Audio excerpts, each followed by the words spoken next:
Hey guys, how's everybody doing?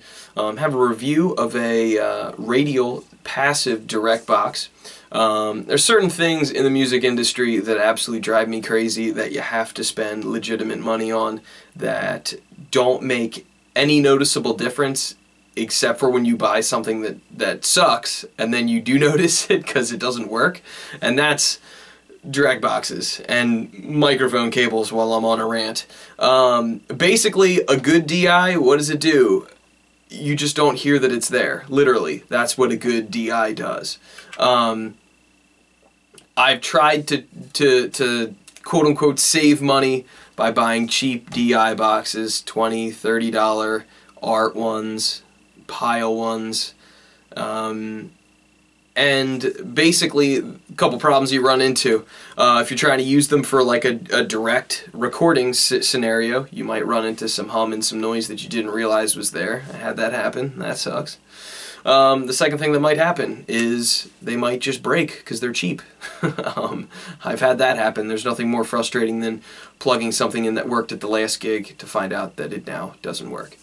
So, finally broke down and spent some legitimate money. These are not cheap. I think I got ours for about $150. We have to have two of them, so it's $300 in DIs. And, you know, okay, so what does a DI box do? It basically takes your high Z, like quarter-inch guitar jack, turns it into a microphone cable, or low Z input. That's all that it does. Two different main types. You've got active ones, and then this one, which is a passive one. Active just means that it needs some sort of a power source. Most of the time that's 48 volt phantom power. Passive ones do it with a different style I guess it's a transformer inside it that just doesn't need power. I prefer the passive ones because it's less headache with the sound guy. That's why we use them. Now, Radial makes really good stuff, and that's why it costs money. And so I finally broke down and picked up these. So why did I choose the D2 model to use it? This is a stereo DI, so there's two channels, a left and a right channel, which, you know, if you're like a keyboard player and say you're fancy and you got your stereo keyboard feed, your left and your right, and you want to have all your stereo reverbs or stereo delays or whatever it might be, that's great because you just have one box and it's medium sized. The other way that having a stereo DI is cool is it's basically like having two mono channels built into one box, so that's what we use it for. I've got it labeled. This happens to be the DI that we use for tracks and AC Git, or acoustic guitar, my stupid shorthand.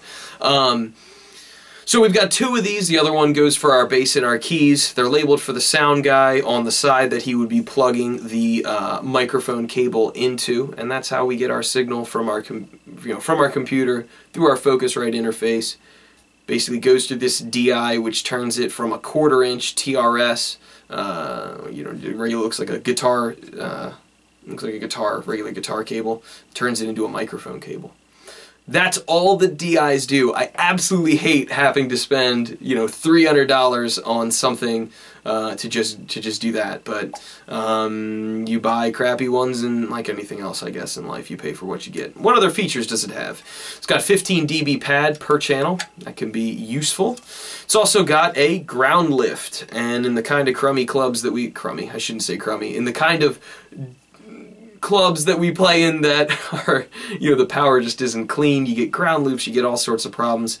The ground lift will solve that problem. I think we use that probably every other gig, so having a ground lift is really great. It lifts it for both channels, so you know, you just hit that and it'll lift it for both of them. Other stuff about Radial. I mean, it's a great company. I think they're based out of Canada.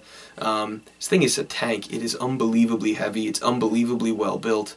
And I guess that's the trade-off. Instead of, you know, buying a new DI every 6 months or something like that, these will last a long time. And then hopefully we won't have to buy another one for a long time. They're also quieter. There's less hum. Sound guys yell at us less. That's obviously important. You don't want, between your songs to have a loud humming sound or something like that that isn't even the ground lift problem. That could be, it could just be the DI sucks and it's making some kind of noise that's going through their board. Other uses for, or one other thing actually with the DI that I forgot to mention is that it also has through channels on it. I don't know if the lighting seems a little dark there, but there we go. So you've got your 1/4 inch input, which is down here, each channel either left and right or 2 mono ones. And then through. Why is through important? If you're tracking a guitar, let's say, and you want to go one channel into the computer, but that you want to still be able to hear your guitar because you're using distortion, you can set up your guitar amp, send the through to your guitar amp, and it's basically like you're plugging it in regular. We use the through for our keyboard monitor. We bring a custom keyboard monitor, chuck it over by the keys so that you can hear yourself. You use the through, lets you get your signal into the board, splits off another copy of that signal, gets it into the monitor. So same exact kind of principle. So DI is great. As much as it kills me to spend $150 for something that literally just changes it from a 1/4 inch signal to a microphone or a low Z signal, is annoying, but a necessity and one of those things in the music industry. So thank you for watching the video. If you liked the video, please hit like or subscribe. Leave some comments below, especially if you think I'm an idiot about ranting about how annoying it is to spend, a couple $100 on DIs. But take it easy, guys. Bye.